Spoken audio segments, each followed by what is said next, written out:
오늘은 오순절 후 14번째 주일입니다. 다 함께 묵상 기도 드림으로 2020년 9월 6일 예배 자리에 나아가도록 하겠습니다.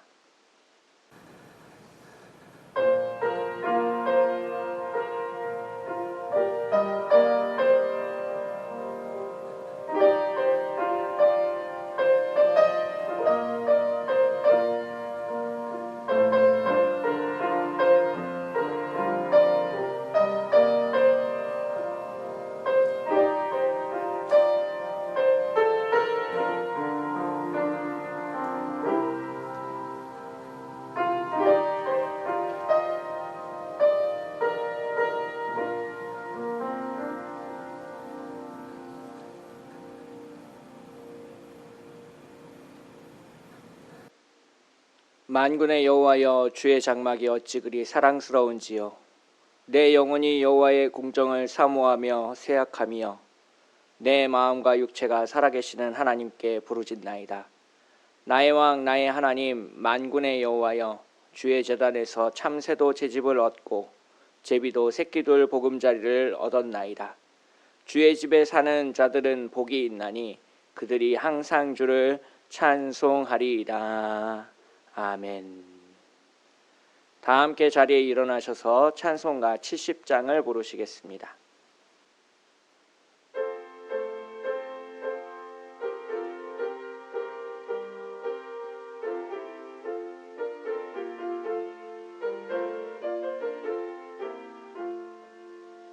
피난처 있으니 환난을 당한 자 이리 오라.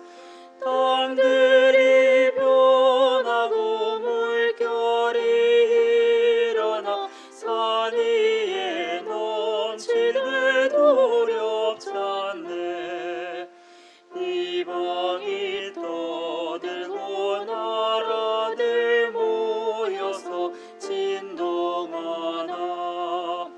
우리 주 목소리 한 번만 바라면 천하의 모든 것 망하겠네. 만유주 하나님 우리를 도우니 피난처요. 세상의 난리를 그치게 하시니 세상에 창검이 쓸데없네. 높으신 하나님 우리를 구하니 할렐루야. 괴로움이 심하고 환난이 극하나 피난처 되시는 주 하나님.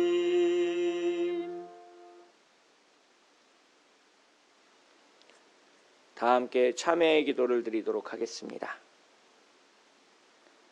한없이 우리에게 은혜를 더하시는 여호와 하나님 아버지, 독생자 예수 그리스도를 이 땅 가운데 보내시어 우리를 구원하시고 주님의 제자로 부르시어 의로운 길을 걸어가게 하시니 감사합니다. 코로나19 바이러스로 인해서 비대면 온라인 예배로 나아갑니다. 예배의 자리에서 게으르지 않게 하시고 영과 진리와 혼으로 주님을 예배하게 하옵소서. 지난 한 주간 우리의 죄와 허물을 돌아봅니다. 탕자처럼 세상 속에 살아왔음을 고백합니다. 우리를 용서하여 주시옵소서. 이 시간 우리의 죄와 허물을 하나님께 은밀히 고백하도록 하겠습니다.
하나님은 우리를 용서하시며 이렇게 말씀하셨습니다. 여호와께서 말씀하시되 오라 우리가 서로 변론하자. 너희의 죄가 주홍 같을지라도 눈과 같이 희어질 것이요 진홍같이 붉을지라도 양털같이 희게 되리라. 아멘. 다 함께 주기도문으로 우리의 믿음을 하나님 아버지 앞에 고백하도록 하겠습니다. 하늘에 계신 우리 아버지, 아버지의 이름을 거룩하게 하시며 아버지의 나라가 오게 하시며 아버지의 뜻이 하늘에서와 같이 땅에서도 이루어지게 하소서. 오늘 우리에게 일용할 양식을 주시고 우리가 우리에게 잘못한 사람을 용서하여 준 것 같이 우리 죄를 용서하여 주시고 우리를 시험에 빠지지 않게 하시고 악에서 구하소서. 나라와 권능과 영광이 영원히 아버지의 것입니다. 아멘. 다 함께 자리에 앉으시고 찬송가 508장을 부르시겠습니다.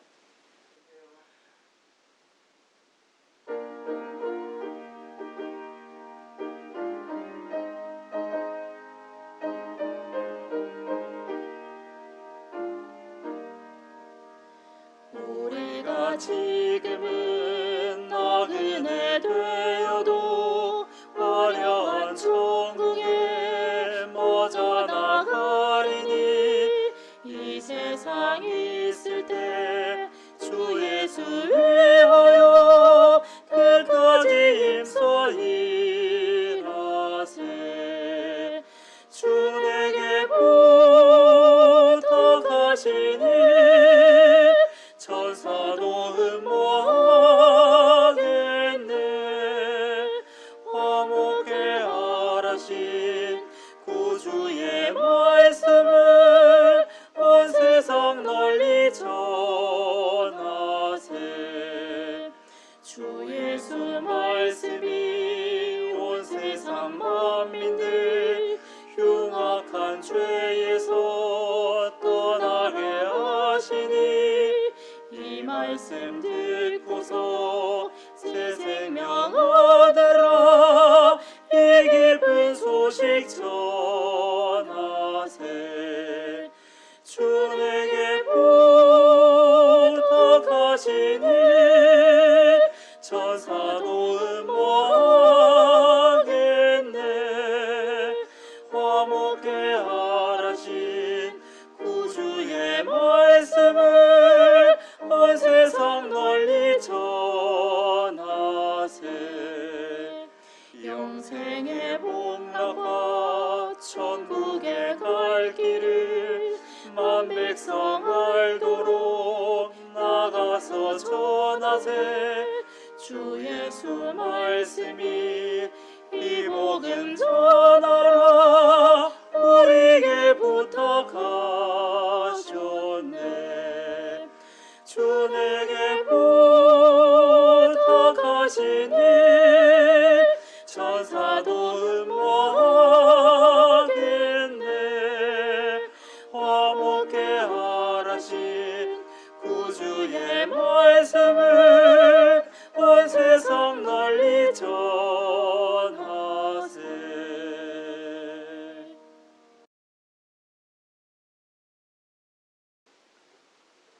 오늘 우리에게 주신 하나님의 말씀은 구약성경 에스겔 34장 11절부터 16절까지의 말씀입니다.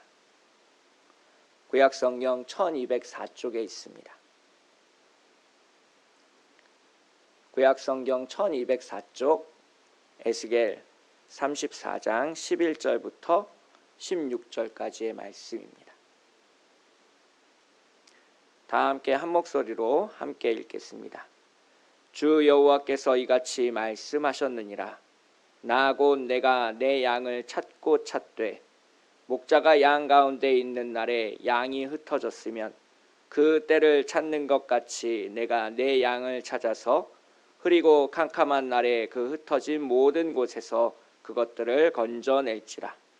내가 그것들을 만민 가운데에서 끌어내며 여러 백성 가운데에서 모아 그 본토로 데리고 가서 이스라엘 산 위에서와 시냇가에와 그 땅 모든 거주지에서 먹이되 좋은 꼴을 먹이고 그 우리를 이스라엘 높은 산에 두리니 그것들이 그곳에 있는 좋은 우리에 누워 있으며 이스라엘 산에서 살찐 꼴을 먹으리라.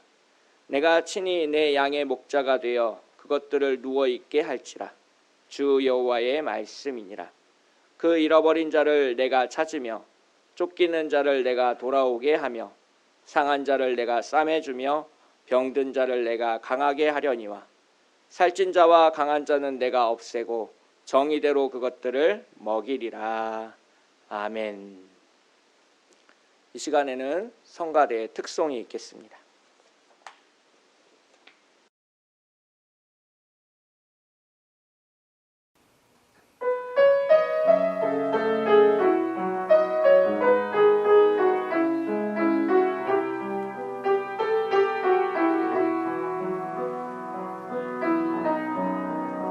날마다 근심 걱정이 나를 엄습해 올 때 굳건한 믿음이 내 모든 것을 맡기고 근심 걱정이 견해리라. 날마다 시험과 유혹이 나를 위협할지라도 내 주 깊이 흘리신 십자가 바라보면서 날마다 이겨내리. 하나님 내 아버지 내 상한 심령 보시사 지극하신 주의 은혜로 날 하루 만져주시네.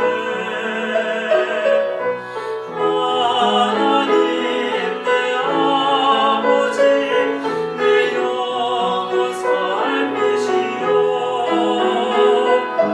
하늘 나가기까지 나를 도와주소서.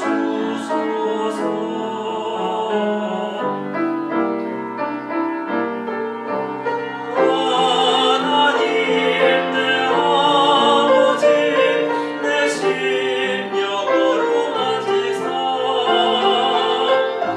나의 영혼 깊은 곳에서 주 사랑하게 하소서.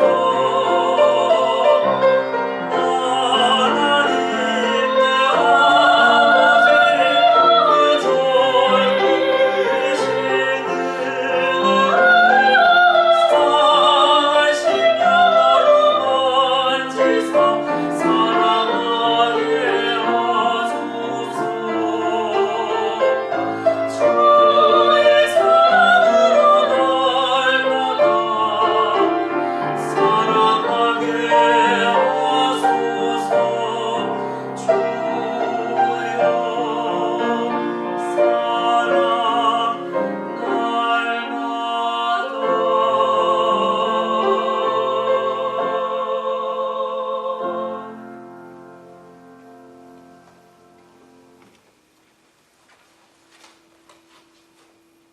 오늘도 하나님의 크신 은혜가 우리 모두와 함께 하시기를 축복하겠습니다. 어느 날 갑자기 군인들이 쳐들어와서 나를 사로잡아 간다면 어떻게 하시겠습니까? 어느 날 갑자기 사랑하는 아내가 죽는다면 어떻게 하시겠습니까? 어느 날 갑자기 대한민국이 무너진다면 어떻게 하시겠습니까? 어느 날 갑자기 말 못하는 벙어리가 된다면 어떻게 하겠습니까? 어느 날 갑자기 예배를 드릴 수 없게 된다면 어떻게 하시겠습니까? 머릿속으로 상상하기도 싫은 이 모든 일들이 연속해서 우리의 삶에 일어난다면 어떻게 하시겠습니까? 그런 상황 속에서 우리는 무엇을 믿어야 하고 어떻게 살아가야 할까요? 2차 세계대전 당시 유대인들에게 바로 이런 일들이 일어났습니다. 히틀러의 군대가 쳐들어와서 유대인들을 포로로 사로잡아 수용소에 가두었습니다. 수많은 유대인들이 목숨을 잃었고요. 2차 세계대전이 끝나고 유대인들은 이렇게 질문했습니다. 죄 없는 유대인들이 죽어가는 것을 지켜만 보고 있는 여호와 하나님을 과연 어떻게 믿을 수 있단 말인가? 전쟁을 막을 수 있었고 죽음을 막을 수 있었던 하나님께서 왜 그렇게 하지 않으셨던가? 이런 질문을 우리는 신정론에 관한 질문이라고 부릅니다. 하나님은 과연 정의로우신가를 묻는 질문이기 때문에 신정론에 관한 질문이라고 하는데요. 2차 세계대전에 참여했던 몰트만이라는 신학자는 대포 포탄에서 맞아서 자신들의 동료가 죽어갈 때에 과연 하나님은 어디에 계신가라는 질문을 터뜨렸다라고 고백하고 있습니다. 이 질문은 코로나19로 힘들어하는 우리에게도 마찬가지입니다. 하나님은 왜 전염병을 막지 않으시는 것인가? 코로나19로 인해서 많은 사람들이 희망을 잃어가고 있는 때에 하나님은 과연 무엇을 하고 계신 것인가? 이러한 질문들이 우리의 머릿속을 떠나지 않습니다. 이번 주에 은행을 방문할 일이 있어서 교대역 근처를 지나가고 있었는데요. 공사장 인부들이 간판을 뜯고 있는 것을 보았습니다. 샌드위치와 음료수를 파는 가게였는데 코로나19 때문에 장사가 잘 되지 않아서 폐업을 하고 이제 그만 간판을 내리는 것이었습니다. 가게 문들이 닫히고 백신이 개발될 가능성은 잘 보이지 않고 점점 더 많은 사람들이 절망을 맛보고 있습니다. 이러한 절망을 한 작가는 이렇게 표현하고 있습니다. 하나님이 하나님이시라면 그는 선하지 않다. 하나님이 만약 선하시다면 그는 하나님이 아니다. 이 말을 풀어보면 이렇습니다. 만약 하나님이 살아계신다면 어떻게 전쟁이 일어날 수 있는가? 전쟁이 일어났고 죄 없는 사람들이 죽었으니 하나님은 선하지 않은 것이 분명하다. 만약에 하나님이 선하시다면 어떻게 악인들의 승리를 지켜보실 수가 있는가? 선한 하나님은 우리가 역사 속에서 마주하는 그런 하나님이 절대 아니다 라는 고백입니다. 고통 속에서 우리들은 절망하고 믿음을 잃어가고 있습니다. 비대면 온라인 예배가 지속될수록 제 안에 있는 불안도 커져갑니다. 다시 교회 문을 열었을 때 과연 얼마나 많은 사람들이 자신의 자리로 돌아와 예배를 드릴까? 우리는 교회로 계속해서 머물러 있을 수 있는 것인가? 과연 우리에게 희망은 남아있는 것인가? 이런 질문을 던진 끝에 만난 것이 바로 오늘 본문입니다. 신약 성경은 구약 성경보다 좀 더 편하게 읽힙니다. 반대로 말하면 구약 성경은 꽤 읽기가 까다롭습니다. 구약 성경은 마치 퇴저감처럼 오랫동안 말씀이 켜켜이 쌓워 이루어진 그러한 역사를 가지고 있기 때문입니다. 구약 성경 중에서도 가장 어려운 책 중에 하나가 오늘 우리가 읽은 에스겔서입니다. 수많은 환상들이 등장하고 어렵고 생소한 단어들이 사용되어서 읽기가 어려운 성경이 바로 에스겔서입니다. 이 에스겔서를 이해하기 위해서는 에스겔이라는 인물에 대해서 잠깐 살펴볼 필요가 있습니다. 그는 매우 어린 시절 포로로 사로잡혔습니다. 기원전 597년 바벨론 왕 느부갓네살은 군대를 이끌고 예루살렘을 함락합니다. 어린 임금이었던 여호야긴 왕을 포로로 사로잡고 많은 사람들을 함께 끌고 갔습니다. 그때의 상황을 열왕기하 24장 12절부터 14절까지 이렇게 묘사하고 있습니다. 유다의 왕 여호야긴이 그의 어머니와 신복과 지도자들과 내시들과 함께 바벨론 왕에게 나아가매 왕이 잡으니 때는 바벨론 왕 8째 해니라. 그가 이스라엘의 여호와의 성전의 모든 보물과 왕궁 보물을 집어내고 또 이스라엘의 왕 솔로몬이 만든 것 곧 여호와의 성전의 금그릇을 다 파괴하였으니 여호와의 말씀과 같이 되었더라.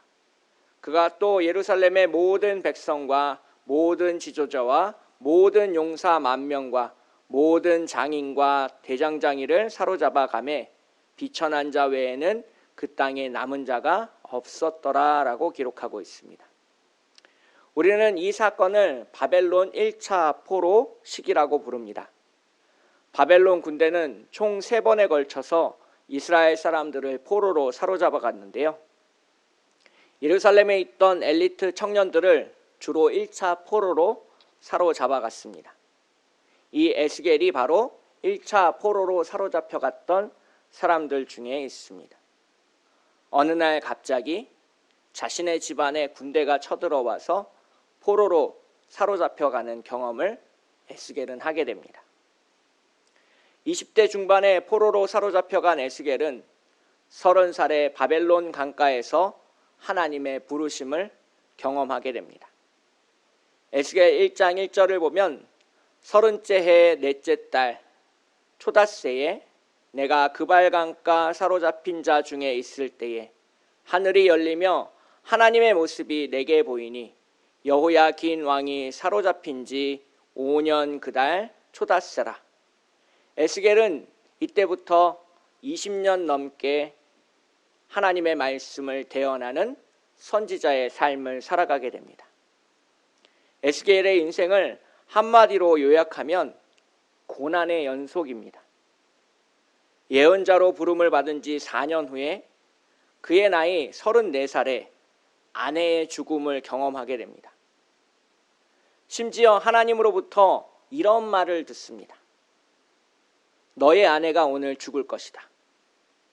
그러나 너는 죽은 자를 위하여 슬퍼하지 말고 초상집에서 음식을 먹지 말라라는 명령을 받게 되는데요. 에스겔 24장에서 그의 아내의 죽음에 관한 이야기가 기록되어 있습니다. 여호와의 말씀이 또 내게 임하여 이르시되 인자야 내가 내 눈에 기뻐하는 것을 한 번 쳐서 빼앗으리니 너는 슬퍼하거나 울거나 눈물을 흘리거나 하지 말며 죽은 자들을 위하여 슬퍼하지 말고 조용히 탄식하며 수건으로 머리를 동이고 발에 신을 신고 입술을 가리지 말고 사람이 초상집에서 먹는 음식물을 먹지 말라 하신지라. 그 말씀이 임하고 나서 그날 저녁에 아내가 죽었습니다. 선지자 에스겔은 하나님의 말씀에 순종해서 상복을 입지 않았습니다. 상갓집에 상주인 남편이 들어가지 않고 슬퍼하지도 않자 사람들이 그 이유를 묻기 시작했습니다. 그때 에스겔은 하나님의 말씀을 대언하면서 이렇게 말하였습니다. 너는 이스라엘 족속에게 이르기를 주 여호와의 말씀에 내 성소는 너의 세력의 영광이요 너의 눈의 기쁨이요 너희 마음의 아낌이 되거니와 내가 더럽힐 것이며 너희의 버려둔 자녀를 칼에 엎드려지게 할지라. 너희가 에스겔이 행한 바와 같이 행하여 입술을 가리지 아니하며 사람의 음식물을 먹지 아니하며 수건으로 머리를 동인 채 발에 신을 신은 채로 두고 슬퍼하지도 아니하며 울지도 아니하며 죄악 중에 패망하여 피차 바라보고 탄식하리라. 즉 에스겔이 아내를 잃어버리고 아무런 것을 할 수 없었던 것처럼 성전이 무너지고 예루살렘이 무너지고 그 땅의 전쟁으로 황폐하게 될 때에 너희의 자녀가 죽을 것이고 너희의 집이 무너질 것이고 너희의 모든 소유가 사라질 것인데 그때 너희가 예를 갖춰 슬퍼하거나 울기에는 그 탄식이 너무나도 심해서 서로 바라볼 수밖에 없는 그런 상황이 될 것이다 라는 예언을 하고 있습니다. 그렇게 하나님의 심판이 임하고 주님의 분노가 예루살렘 땅에 임할 것이다라는 것을 에스겔은 선포했습니다. 아내의 죽음 때문에 엄청난 충격을 받아서일까요? 아니면 하나님께서 에스겔 선지자의 혀를 막으셔서일까요? 에스겔은 하나님의 말씀을 대언한 후에 3년 동안 침묵하게 됩니다. 어느 날 갑자기 에스겔은 말 못하는 벙어리가 되었습니다. 3년이라는 시간이 지난 후 에스겔은 다시 말문이 트이기 시작하는데, 그것은 자신의 고향 예루살렘이 완전히 무너졌다는 소식을 들을 때였습니다. 예루살렘이 완전히 함락되어 나라가 망했다는 소식을 듣고 나서 에스겔은 말문이 트이는 그러한 장면을 성경은 기록하고 있습니다. 에스겔 33장 21절 22절인데요. 우리가 사로잡힌 지 12째 해 10째 달 5째 날에 예루살렘에서부터 도망하여 온 자가 내게 나와 말하기를 그 성이 함락되었다 하였는데, 그 도망한 자가 내게 나아오기 전날 저녁에 여호와의 손이 내게 임하여 내 입을 여시더니 다음 아침 그 사람이 내게 나아올 그때에 내 입이 열리기로 내가 다시는 잠잠하지 아니하였노라 라고 이야기하고 있습니다. 즉 예루살렘이 심판당하여 하나님의 말씀대로 너희가 탄식하고 아파할 것이다 라는 예언을 끝으로 아내의 죽음 이후 3년 동안 에스겔은 하나님에 의해 말문이 막힌 채 살아가게 됩니다.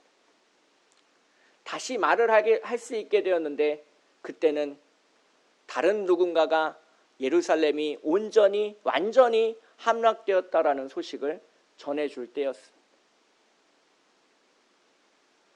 하나님의 말씀이 선포되고 나서 그것이 이루어질 때까지 에스겔은 그 말씀을 취소하거나 변경하지 않고 침묵함으로 그 말씀이 꼭 이루어질 것이다라는 것을 보여주었습니다. 어느 날 갑자기 포로로 사로잡혀 간다면, 어느 날 갑자기 아내가 죽는다면, 어느 날 갑자기 내 나라가 멸망한다면, 어느 날 갑자기 말 못하는 사람이 된다면, 이 모두가 에스겔의 인생에 찾아온 고난과 시련이었습니다. 이 중에 한 가지 고통만 겪어도 마음을 추스르기가 쉽지 않은데요. 대략 25살부터 35살까지 이 엄청난 일들이 에스겔의 인생에 펼쳐지게 됩니다. 만약에 에스겔이 하나님을 믿지 않는 사람이었다면 어떻게 했을까를 생각해 보았습니다. 아마도 제정신으로 온전히 살기는 어려웠을 겁니다. 슬픔과 분노로 인해서 자신을 망치는 길을 택했을지도 모릅니다. 매일 술을 마시고 담배를 피우며 자신의 운명을 탓했을지도 모릅니다. 만약 에스겔과 같은 일을 겪고 절망하고 있다고 해서 그것이 잘못되었다라고 말할 수 있는 사람이 과연 몇이나 되겠습니까? 성경에 나온 선지자에게 이런 표현이 불경스러워 보일 수도 있는데요. 치지리도 복이 없는 인생을 살아간 사람이 바로 에스겔이었습니다. 아마 절망할 권리를 누군가 가질 수 있다면 에스겔만큼 그 자격이 충분한 사람도 없을 것입니다. 그런데 에스겔이 다시 입을 열어서 우리에게 전하여 준 말은 우리의 생각과는, 우리의 예상과는 조금 다른 것이었습니다. 에스겔 34장 오늘 본문이 다시 입을 열어 에스겔이 우리에게 전하여 준 말씀인데요. 11절 12절을 보시면 이렇게 선포하고 있습니다. 주 여호와께서 이같이 말씀하셨느니라. 나 곧 내가 내 양을 찾고 찾되 목자가 양 가운데 있는 날에 양이 흩어졌으면 그 때를 찾는 것 같이 내가 내 양을 찾아서 흐리고 캄캄한 날에 그 흩어진 모든 곳에서 그것들을 건져낼지라. 에스겔의 첫 번째 말은 하나님이 흩어져 있는 우리를 찾을 것이다 라고 선포하고 있습니다. 또한 하나님께서 모든 곳에서 우리를 건져내실 것이다 라고 이야기하고 있습니다. 최악의 상황, 절망적인 상황, 포기할 수밖에 없는 상황, 그 자리의 한가운데서 다시 입을 열어 에스겔 선지자는 이렇게 말하고 있습니다. 하나님이 우리를 구원하실 것이다. 그 놀라운 희망을 이 에스겔 선지자는 말하고 있습니다. 칠흑 같은 어둠 속에서 구원의 빛을 이야기하고 있습니다. 오늘 본문 12절을 보시면 흐리고 캄캄한 날이라는 표현이 나오는데요. 이것은 예루살렘이 함락된 날을 의미합니다. 바로 심판의 날을 의미하는데요. 인간의 죄악이 차고 넘쳐서 하나님이 도저히 참으실 수 없는 그때 하나님의 정의는, 하나님의 의로우심은 세상 속에서 인간을 심판하게 됩니다. 그 심판으로 인하여 우리는 더 낮고 비천한 자리에 처하게 되고, 그로 인해서 하나님이 진짜 심판하시는 하나님이라는 사실을 알게 됩니다. 신약 성경에도 이렇게 캄캄하고 어두운 날, 흐리고 캄캄한 날이 등장합니다. 바로 예수님께서 십자가에 못 박히실 때 하늘이 갑자기 어두워지는 장면이 묘사되어 있습니다. 마태복음 27장 45절을 보시면 제6시로부터 온 땅에 어둠이 임하여 제9시까지 계속되었다라고 기록하고 있습니다. 성경에서 말하는 제6시는 낮 12시를 말하고요. 제9시는 오후 3시를 말합니다. 태양이 가장 높이 떠올라 가장 밝아야 하는 그 시각에 온 땅에 어두움이 임했다라는 것을 뜻하고 있습니다. 바로 하나님의 심판이 세상 가운데에 임하였음을 보여주는 장면입니다. 제사장의 탐욕, 바리새인들의 질투, 헤롯과 빌라도의 나태함, 서기관들의 계략에 의해서 하나님의 아들 예수 그리스도는 십자가에 못 박히고, 그로 인해서 이 세상 가운데 하나님의 심판이 임재하게 됩니다. 그래서 예수님의 십자가는 이 세상 가운데 어둡고 흐린 그러한 심판의 날입니다. 예수님의 십자가 사건은 예수님을 따르던 제자들에게는 절망의 시간이었습니다. 모든 희망이 사라지고 빛이 사라지는 그런 순간이었습니다. 코로나19로 인해서 비대면 온라인 예배로 드릴 수밖에 없는 오늘, 우리가 경험하고 있는 것이 바로 이 어둠의 시간입니다. 함께 모여 찬양하고 기도하고 말씀을 나누는 그 소중한 시간이 우리에게 사라져 버렸습니다. 어느 날 갑자기 예배를 드릴 수 없게 되었습니다. 그런 우리에게 에스겔 선지자는 이렇게 선포하고 있습니다. 하나님이 찾으실 것이다. 하나님이 건져내실 것이다. 하나님이 모으실 것이다. 하나님이 데리고 가실 것이다. 하나님이 높은 산에 우리를 두실 것이다. 하나님이 우리를 먹이실 것이다. 하나님이 우리의 목자가 되실 것이다. 내가 친히 내 양의 목자가 되어 그것들을 누워있게 할지라. 주 여호와의 말씀이니라. 그 잃어버린 자를 찾으며 쫓기는 자를 내가 돌아오게 하며 상한 자를 내가 싸매주며 병든 자를 내가 강하게 하려니와 살찐 자와 강한 자는 내가 없애고 정의대로 그것들을 먹이리라. 아내를 잃고 나라를 잃고 혀가 막히고 포로로 사로잡혔던 이 에스겔을 통하여 하나님이 우리에게 전하신 말씀은 위로가 아니라 희망이었습니다. 고통 가운데 있는 우리는 위로를 갈망합니다. 누군가 우리를 다독여 주기를 원하고 힘내라라고 이야기해 주길 원합니다. 하나님은 그런 우리에게 위로가 아니라 진짜 희망을 이야기하고 말해주고 계십니다. 인간적인 상황만을 본다면 우리는 절망할 수밖에 없습니다. 전염병의 공포 속에서, 경제적인 위기 속에서 우리는 좌절하고 신음할 수밖에 없습니다. 우리 안에서 구원의 빛을 찾으려고 하는 것은 어리석은 행동입니다. 에스겔처럼 우리는 하나님을 바라보아야 합니다. 하나님을 인정하시는, 주님의 주됨을 인정하는 참빛교회 교우들이 되시기를 축복하겠습니다. 참빛교회 여러분, 하나님이 우리에게 소망을 부어주실 것입니다. 하나님께서 잃어버린 자를 찾으실 것입니다. 하나님께서 쫓겨난 우리를 돌아오게 하실 것입니다. 하나님께서 우리의 상처를 싸매어 주실 것입니다. 하나님께서 병든 우리를 강하게 하실 것입니다. 하나님께서 우리를 먹이실 것입니다. 우리를 다시 회복시켜 주겠다는 이 에스겔의 메시지는 예수님에 의해서 이렇게 반복되고 있습니다. 요한복음 10장 14절부터 15절에서 예수님은 이렇게 우리에게 말씀하셨습니다. 나는 선한 목자라.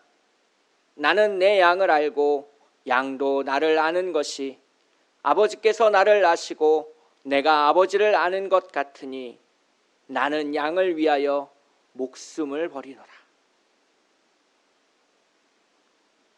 하나님께서 절망 가운데 있는 우리를 고아처럼 버려두지 않으실 것을 약속하고 계십니다. 당신의 아들 독생자 예수 그리스도를 이 땅 가운데 보내셔서 그분의 십자가를 통해서, 그분의 은혜를 통해서, 그분의 사랑을 통해서, 그분의 부활을 통해서, 예수 그리스도의 승천을 통해서 우리를 이끄시고 인도하시고 다스리시고 찾으시고 싸매시고 고치시고 먹이실 것을 보여주고 계십니다. 인간의 절망 속에서 하나님은 예수 그리스도의 복음을 전해주셨습니다. 이 복음만이 우리를 구원할 것이고 이 복음만이 우리를 살릴 것입니다. 사도행전 4장 12절에서 베드로는 자신을 둘러싸고 있는 수많은 사람들 앞에서 과감하게 이렇게 선포했습니다. 다른 이로서는 구원을 받을 수 없나니 천하 사람 중에 구원을 받을 만한 다른 이름을 우리에게 주신 일이 없음이라. 오늘 말씀을 갈무리하면서 우리가 잘 모르고 흘려보냈던 한 가지 질문을 해보려고 합니다. 구약 성경에 나오는 사람들의 이름에는 그 사람의 인생이 담겨져 있습니다. 예를 들면 모세라는 이름은 물에서 건져내었다라는 뜻을 가지고 있는데요. 출애굽기에서 모세는 실제로 물에 떠내려가다가 애굽 공주에게 발견되어 구사일생하게 됩니다. 또한 홍해가 갈라지는 기적을 통해서 이스라엘 백성들을 안전하게 출애굽하도록 인도하는 사람이 모세였습니다. 자신의 이름처럼 물에서 구원받았다라는 것을 인생 전부를 통해서 드러낸 사람이 바로 모세입니다. 그러면 오늘 우리가 읽은 본문 에스겔서에서 에스겔이라는 사람의 이름 뜻이 무엇인지 아십니까? 고난의 연속을 살았고 나라가 멸망하는 것을 지켜보았고 사랑하는 아내의 죽음을 목격한 이보다 더 절망스러운 인생을 살아갈 수 있었을까 하는 이 한 사람의 이름의 뜻이 무엇인지 아십니까? 이 에스겔을 히브리어 발음 그대로 옮기면 예헤츠켈이 됩니다. 앞부분의 예는 우리말로 에, 여호와 하나님의 약자로 에자로 표현됩니다. 뒷부분 스겔은 히브리어 헤츠켈에 해당하는데요.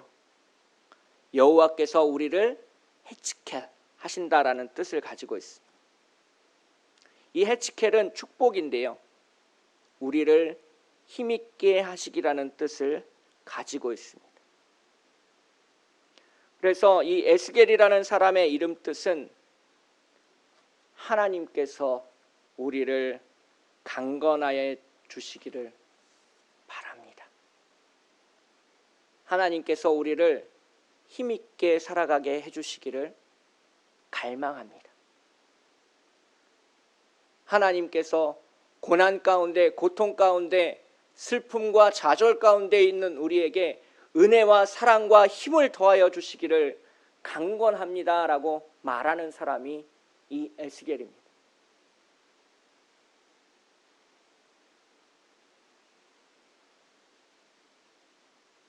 나라가 멸망했다는 그 소식을 듣고 3년 동안 벙어리로 살아가던 에스겔이 다시 입을 열어 자기와 함께 있는 소수의 사람들에게 전한 메시지가 오늘 본문입니다. 주님께서 일하실 것이다. 주님께서 우리를 찾으실 것이다. 주님께서 우리를 고쳐주실 것이다. 주님께서 우리를 안아주실 것이다. 주님께서 우리를 인도하여 주실 것이다. 주님께서 우리를 저 푸른 초장으로 안내하실 것이다. 그곳에서 우리를 먹이실 것이다. 주님이 우리의 목자이시다. 여호와 하나님께서 우리를 다스리신다. 이 희망을 가지고 힘있게 살아가는 우리 모두가 되시기를 축복합니다. 하나님과 더불어 오늘을 살아가시는 우리 모두가 되시기를 축복합니다. 에스겔의 이름처럼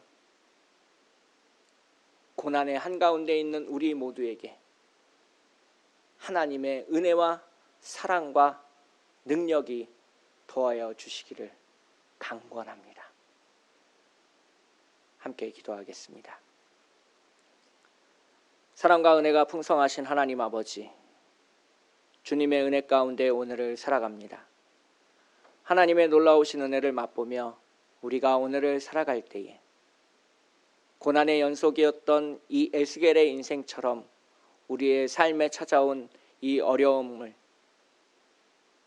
절망하거나 슬퍼하거나 아파하지 않고 주님을 향한 희망으로 가득 채워 나아갈 수 있게 되기를 소망합니다. 주님이 우리를 버려두지 않을 것이라는 그 약속을 믿고 나아가기를 소망합니다. 주님과 함께 오늘을 동행하며 주님이 우리를 인도하시고 주님이 우리를 위하여 목숨을 버리시고 주님이 우리를 위하여 저 십자가를 지셨다는 사실을 날마다 기억하게 하옵소서.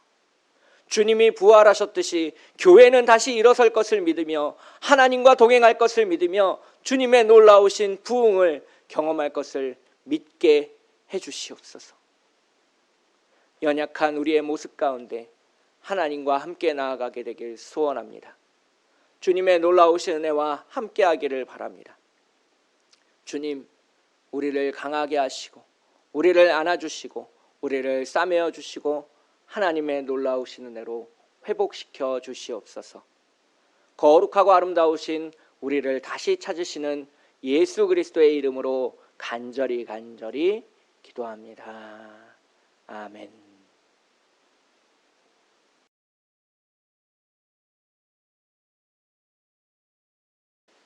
교회 소식을 전해드리겠습니다. 오늘은 오순절 후 14째 주일입니다. 사회적 거리두기 2.5단계가 일주일 연장되었습니다.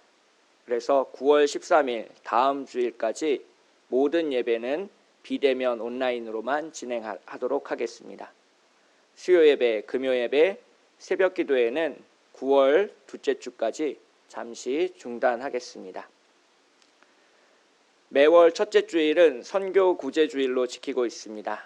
온라인 헌금을 통해서 선교비를 보내주시면 교회에서 후원하는 5분의 선교사님들과 그리고 선교기관, 어려운 이웃들에게 큰 도움이 될 수 있습니다.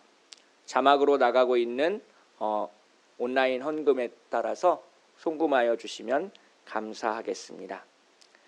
원래 8월 마지막 주일이 창립 기념주일로 지키고 있는데요. 온라인 비대면 예배가 끝나고 다 함께 모일 때에 창립 기념주일을 지키도록 하겠습니다. 이상으로 교회 소식을 모두 마치고 다 함께 자리에 일어나셔서 찬송가 569장 부르시면서 하나님께 영광 올려드리도록 하겠습니다.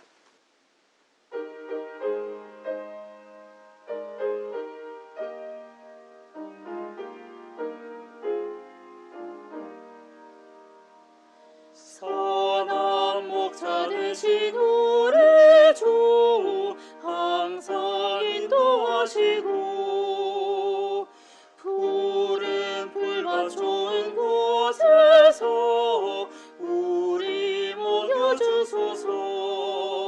선한 목자 구세주여 항상 인도하소서. 선한 목자 구세주여 항상 인도하소서. 양의 문이 되신 예수여 우리 영접하시고 길을 잃은 양의 무리를 항상 인도하소서. 선한 목자 구세주여 기도 들어주소서. 선한 목자 구세주여 기도 들어주소서. 흠이 많고 약한 우리를 용납하여 주시고 주의 넓고 크신 은혜로 자유 얻게 하셨네. 선한 목자 구세주여 지금 나아갑니다. 선한 목자 구세주여 지금 나아갑니다. 일찍 주의 뜻을 따라서 살아가게 하시고 주의 크신 사랑 베푸사 따라가게 하소서. 선한 목자 구세주여 항상 인도하소서. 선한 목자 구세주여 항상 인도하소서.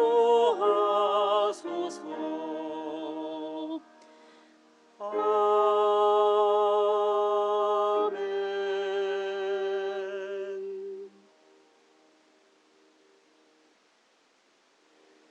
이제는 우리 주 예수 그리스도의 크신 은혜와